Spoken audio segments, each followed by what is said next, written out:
കണ്ടാലേ പേടി തോന്നുന്നു. പിന്നെ ഇങ്ങനെ കഴിക്കുക. അല്ല ശ്രീയേട്ടന് മീനൊക്കെ അറിയാം. കണ്ട ഗൾഫ് കൺട്രീസിലെ കിടക്കുന്നതല്ലേ, ഇതൊക്കെ പഠിച്ചാലേ പറ്റുള്ളൂ. നീ അതിന്ന് തുടങ്ങി പഠിക്കും. എന്റെ ഒരു പേടി. നിന്നെയും കെട്ടിക്കൊണ്ട് എന്റെ കാര്യം കുഴപ്പത്തിലാവൂടി. ആ നീ പോയി ആ മസാലപ്പൊടിയൊക്കെ എടുത്തോണ്ടോ. അമ്മ വരുന്നതിന് മുമ്പേ പാചകം ചെയ്തില്ലെങ്കിലേ കാര്യം ആ കുഴപ്പത്തിലാവും. ഗംഭീരവശം കഥ. ഗോപാലനാശാന്റെ പാഞ്ചാലി. എനിക്കന്ന് 10-12 വയസ്സേ പ്രായം ഉണ്ടാവും. ശ്രീവേഷം എന്ന് പറഞ്ഞ ആശാന്റെ വേഷാ വേഷം. കണ്ടിട്ടുണ്ടോ വരരെ? കേട്ടിട്ടുള്ളൂ. ആ കണ്ടാലേ മനസ്സിലാവും. ഒരു അതിശോക്തിയില്ല എന്റെ വരരെ. കൊത്തിയാവും. ഞാനെന്ത് ചെയ്തു, കളി കഴിഞ്ഞ് ആശാൻ അരങ്ങത്തുനിന്ന് ഇറങ്ങിയപ്പോ ഞാനും പുറകെ കൂടി കൂട്ടുവരയിലേക്ക്. എന്തിനാ എന്തിനാ എന്തിനായിരിക്കും? അതിപ്പോൾ പറഞ്ഞില്ലേ, പെണ്ണ് തന്നെയാണെന്നാ എന്റെ ധാരണ. വേഷം മാറുന്നൊന്ന് കാണുക, അത്രേ ഉള്ളൂ.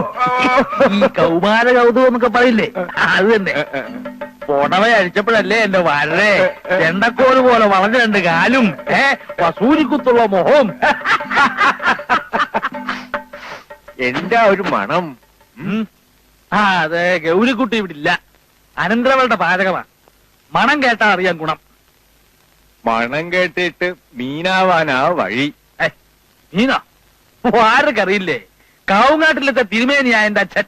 എന്റെ ഓർമ്മയായിട്ട് ഇന്ന് വരെ ഈ വീട്ടിൽ ഈ വക സാധനം ഒന്നും കേട്ടിട്ടില്ല. ഇത് ഉരുളക്കിഴങ്ങ് മസാലയാവാനാ വഴി. എന്തായാലും ഇത് മീൻ തന്നെ. എന്നാ വാരര് ചെല്ലേ. ഊണിന് മുമ്പ് ഒരു കുളിയുള്ളത് മുടക്കണ്ട. ആ അത്താഴപ്പൊലി കഴിഞ്ഞിട്ട് വരണം. കഥ ബാക്കി കിടക്കുന്നു.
പിള്ളേരാ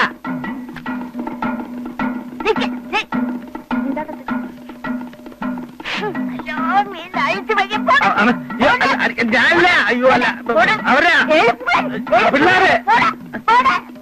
അടിക്കല്ലേ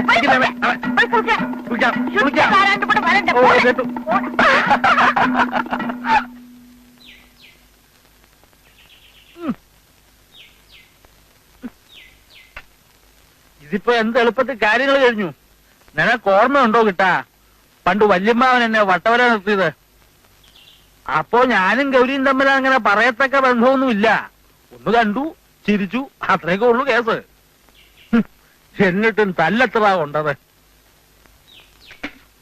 അന്നൊക്കെ ഇഷ്ടപ്പെട്ട പെണ്ണിനെ കല്യാണം കഴിക്കുക എന്ന് പറയുന്നതേ ഒരു സാഹസ. ഇപ്പോഴോ കണ്ടില്ലേ, എപ്പോ നോക്കിയാലും രണ്ടും കൂടി എന്താ എന്റെ കിട്ടാ ഇവർക്ക് ഇത്രയൊക്കെ പറയാനുള്ളത്? ഒന്നും അറിയാത്ത ഒരാളെ.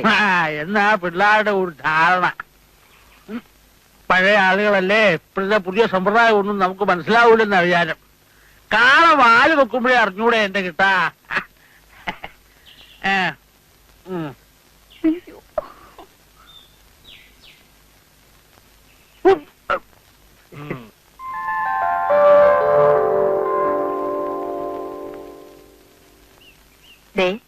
കല്യാണമേളത്തിനിടയ്ക്ക് പഠിത്തം ഉഴപ്പല്ലേ മോളെ, അവസാന വർഷമാണ്. ഞാൻ ശരിക്കും പഠിക്കുന്നുണ്ടമ്മേ. ക്ലാസ്സോട് കൂടി ഞാൻ ജയിക്കും. അല്ല, ഞാൻ ഓർമ്മിപ്പിച്ചെന്നേ ഉള്ളൂ. തറവാട്ടിലെ മുറ്റത്ത് ഒരു മാനസപ്പന്തലിട്ട് അതിനകത്ത് വെച്ച് നിന്റെ കഴുത്തിൽ താലി കെട്ടിക്കണമെന്നായിരുന്നു എന്റെ മോഹം. സമയക്കുറവ് കാരണം ക്ഷേത്രത്തിൽ വെച്ച് നടത്തിയാൽ മതിയെന്നാണ് ഓപ്പ പറയുന്നത്. എന്താ ഒരു വിവരം അറിയിക്കാനുണ്ട്. എന്താണ്? നമ്മുടെ ശ്രീകുമാറിന്റെ അച്ഛന് പെട്ടെന്ന് ഒരു നെഞ്ചുവേദന പോലെ വന്നു. എന്നിട്ട് ആശുപത്രി കൊണ്ടുപോയില്ലേ? അതിനു മുമ്പേ എല്ലാം കഴിഞ്ഞു.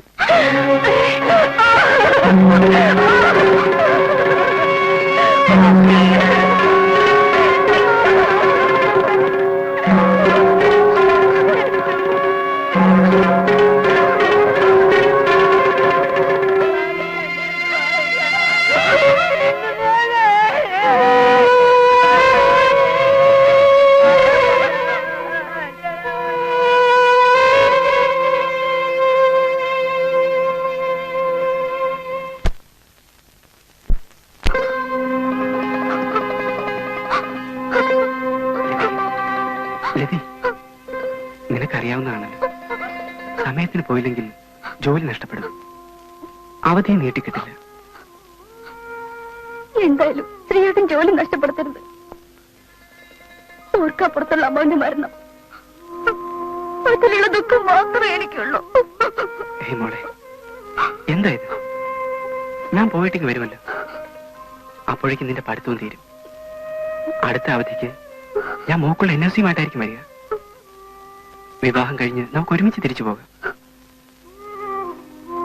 നീ ഒന്ന് നോക്കിക്കേ.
അടുത്തതായി നമ്മുടെ എല്ലാം പ്രിയപ്പെട്ട സ്വാമി സാർ നമ്മളോട് രണ്ടു വാക്ക് സംസാരിക്കുന്നതാണ്.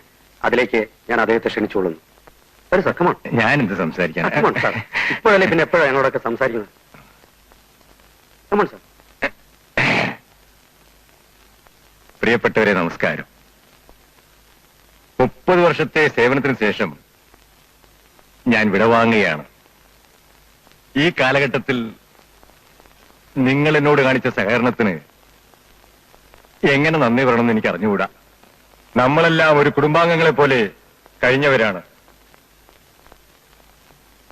ഇന്നിപ്പോൾ നാളെ മുതൽ നിങ്ങളെ പിരിഞ്ഞ് നിങ്ങളില്ലാതെ ജീവിക്കുന്ന കാര്യം ഓർക്കുമ്പോ അയ്യോ കരയാതിങ്ക ചിന്ന കൊണ്ടാട്ട് കരയാതെ മോശല്ലേ കരയാതിങ്ക പേര് നിൽക്കുന്ന